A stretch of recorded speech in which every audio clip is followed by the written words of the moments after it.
Hello, everyone. Welcome to Chapter 12, Antebellum Culture and Reform. Okay, in the last unit, we had talked about the rise of the middle class due to the economic changes that took place. So that we had developments in transportation, we had improvements in technology, we have industrialization in the north, and that all leads to an increasing middle class. Additionally, at this time, this is early to mid 1800s, we have the Second Great Awakening. Okay, so with Second Great Awakening, here's the big takeaway from the Second Great Awakening. It is a change away from the First Great Awakening, in that it believed that salvation was possible for everybody. Okay, and if you remember in the First Great Awakening, under Calvinist ideology, under Calvinist belief that certain people were saved and certain people were damned, and there's nothing you could do in this world to change that. Your fate was predestined. That's the key word. Here in the Second Great Awakening, salvation was possible. And how do you become saved? Well, you become saved by doing good works here and now. And so a big part of that now is who is going to do the saving. So men are off at work, women are at home. It will fall on the women. And women are responsible for helping save their husbands and their child and the family dog and things like that. It is, if you go to this first point here, it's anti-reason, pro-emotion. Okay, and so you felt it as opposed to, and this is kind of a rejection also of the Enlightenment ideals of using reason. So logic and reasoning is how you prove things under the Enlightenment. Here, it's about emotions. Okay, and so when you combine these two, so the middle class, again, they have disposable income, they have leisure time, they have access to quality education, healthcare, they own property. You combine those ideals with the Second Great Awakening, it's going to lead to efforts to change society. Okay, and efforts to change society it has two effects here. You can either change it by splitting off and forming your own societies, or you can try to improve the society you live in. So we get the rise of reform movements. Okay, so the Backwoods Utopia, a couple things they had in common. One, they believed in human perfectibility, and two, that they had the spirit of reform, that was indeed achievable, and that's what they should strive for. Okay, so some of the smaller Utopian Society, Brook Farm, they believe that everybody should share in the work and leisure, and that's how you cultivate yourself. Leisure is okay, but work can teach you a failure, and can teach you things as well. New Harmony was a utopian society created in Illinois. Indiana. Everybody was supposed to live and work in equality, and I think ultimately it failed because people got jealous over the leader, like some of the women folk there. However, some of the bigger utopian societies, the Oneida community, again, they helped redefine gender roles. They liberated women. They believed in this idea of communal parenting, that everybody helped raise a child. It wasn't solely up to the woman and the mother. And also believed that you were married to all, and what they called the complex marriages. Okay, and what that meant was, when your wife saw you with somebody else, you would say that, well, that's complex. That's just a joke, but the married to all part is true. Okay, another group was the Shakers. The Shakers had this idea that you should live in simplicity. They were celibate, so you didn't need to reproduce because people would voluntarily join them. I believe Christ was a woman. Okay, and that when she came back, she was a woman. So the Shakers had these dances in the picture on the right, and they would shake their sins out. That's partly, I think, why they're known as the Shakers. Probably the best known and longest lasting utopian society, the Mormons. And so Joseph Smith, the founder of the Mormons, found these tablets that describe the Mormons as the lost tribe in America. And so what he did, he and his followers actually had moved around the United States, where they enjoyed success, but because the Mormons had this rigid community, they're somewhat secretive, and they were successful, that the locals often became jealous. Okay, and actually they're chased out of one town, and Joseph Smith was actually killed in Nauvoo, Illinois. And that's when Brigham Young took the Mormons and they moved west and divined that they should start their society, the Mormon Society, right there at Salt Lake City, and that's where they are today. So I know you guys are familiar with Utah and Salt Lake City, the large Mormon population there. Okay, So again, backwoods utopias are one way to improve society. Is another way to improve society is to reform the one that you have. And so we have a number of reform movements that pop up at this time. Okay, and so one is the Temperance Crusade. So the American Society for the Promotion of Temperance. And there's a difference in goals. Okay, and so should you just try to restrain and control how much you drink versus banning it altogether? Okay, and so part of the problem was that booze led to increased crime, social disorderness, poverty, abuse at home. The average back then was 5 gallons of hard liquor a year per person. Okay, and what that meant, how do you get to 5 gallons? Um, you drink at work, you drink after work, you drink in the saloons, and so there started a crusade to improve that. If you want to improve society, you improve it one by controlling the drink. Another big one was the women's rights movement, the emergence of feminism. Okay, and this actually starts women were actually supportive of the abolition movement, and then a couple of them went to this London conference where they're going to speak on abolition, and the women there were discriminated on because they were told to go listen behind a curtain. Okay, and that's where women it kind of dawned upon them that they themselves were being discriminated against. Okay, and that they needed to fight for their own rights. So they go to Seneca Falls, and they draft the Declaration of Sentiments. Um, Declaration of Sentiments, it's modeled after, obviously, with the nod towards the Declaration of Independence. In the Declaration of Sentiments, they ask for the vote, suffrage, they reject the spheres, um, and they want to expand the gender roles. Okay, however, the progress for women wasn't at this time wasn't very successful. Okay, so they did not make very much progress. Okay, the biggest reform movement at this time was the abolition movement. Okay, and so the early opposition to slavery, and so it really, it's not, the opposition is not slavery or no slavery. It actually runs along a continuum here.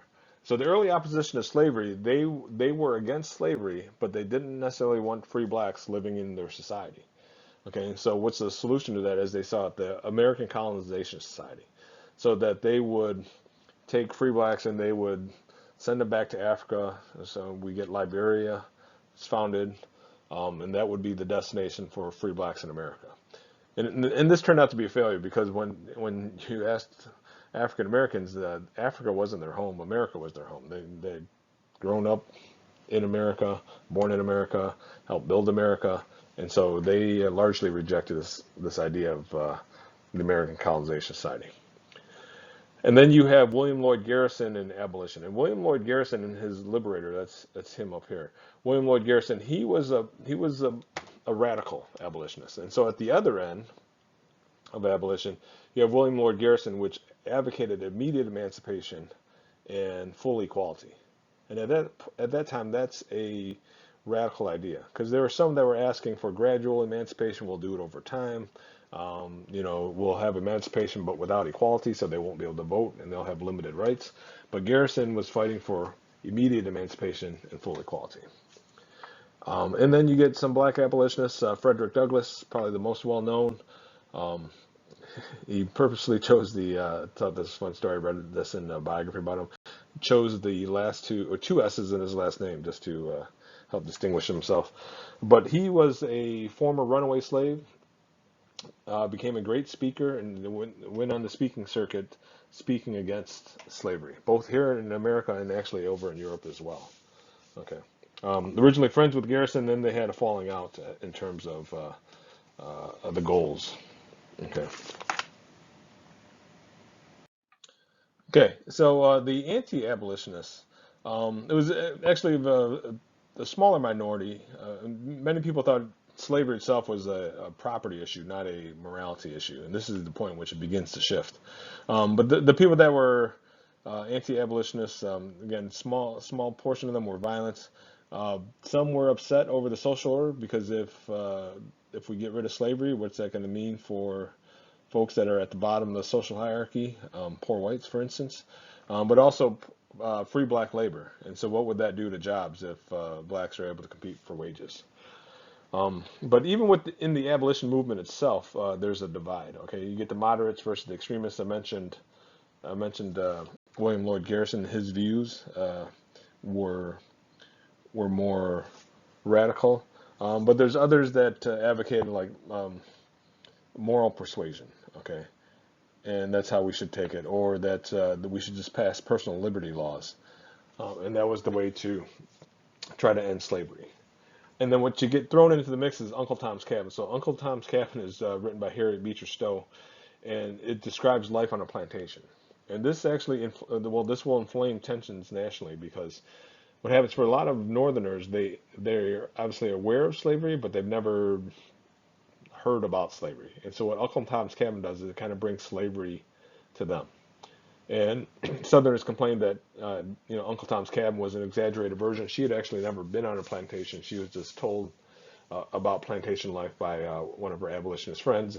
And so the South said that was a skewed view of it, but nevertheless, it did serve to inflame tensions in the country. Okay, medical science. So we get the improvement in science. It's not much at this point, so we're going to kind of skim over that. In terms of reforming education, you get the growth of public education. And by education, we really mean just like an elementary level education. Horace Mann on the right believed in common schools. Okay, that indeed, if we're going to have democracy, that we need common schools for everyone. Everyone should have access to education. And so this is the kind of growth of education. Instead of it being for the rich, if you can afford it, or if you're fortunate to have a teacher to come through your area, that every aspect of society should have access to education. Okay. Other reform movements, you get the prison reform movements. And so one of the debates is about what is the purpose of a prison. Sorry, I'm skipping down here to the second bullet point. So instead of mistreating their prisoners, as we would say it now, this idea that it should be there to either reform you and change you, make you a better person, or you should, the Philly system, you should reflect in silence upon the error of your ways. Okay, and that's how we should treat prisoners. The second one, or actually the first one here, the asylum movement, Dorothea Dix, try to reform how we treat the mentally ill. And so prior to this, they were treated kind of like a sideshow, like entertainment. You could pay to go look at the mentally ill. And now there's a view that we should treat them humanely. Okay. In terms of the Indian reservation, the development, the Indian, and this is not the big ones that will come yet, like after the Civil War, but it should be there to protect Native Americans from whites, and they should be able to learn the ways of a civilized society safely. Okay, so again, middle class plus second great awakening gives you either, if you want to leave society and try to form your whole new one, that's the Backwoods Utopians, or if you just want to try to improve the society we have, those are the reform movements. Then coming off of that, we have our cultural developments that will result from that. And so the cultural developments, it's the development really of an American culture.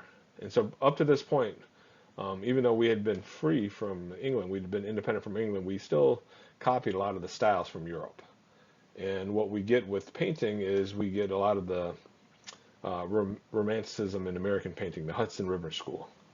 Okay, and so Hudson River School, it's a lot of landscape paintings. It's to reveal the awe and grandeur of America. Nature it's supposed to be the source of wisdom and spirituality and fulfillment. And so you can see that in the examples. Okay, so these are some examples of the Hudson River School. So obviously man is de-emphasized, and it is the sheer magnitude of nature. Okay, there's another one.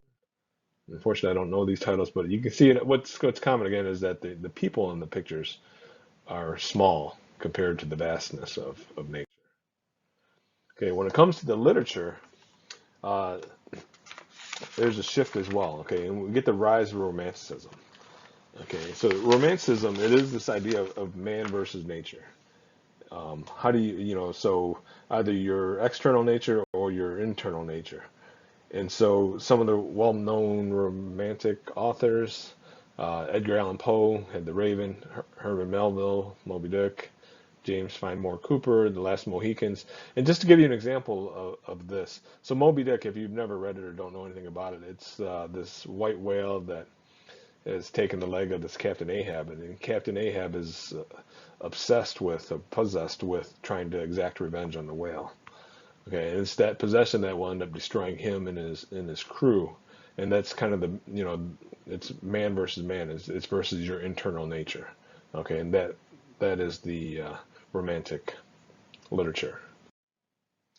When it comes to transcendentalism, so transcendentalism is a thought. So it's and this is kind of in contrast if you remember deism and the Enlightenment. So the Enlightenment the Enlightenment is this idea that you can reason your way to truth, right? Empirical evidence, logic, reason. You can reason your way to truth.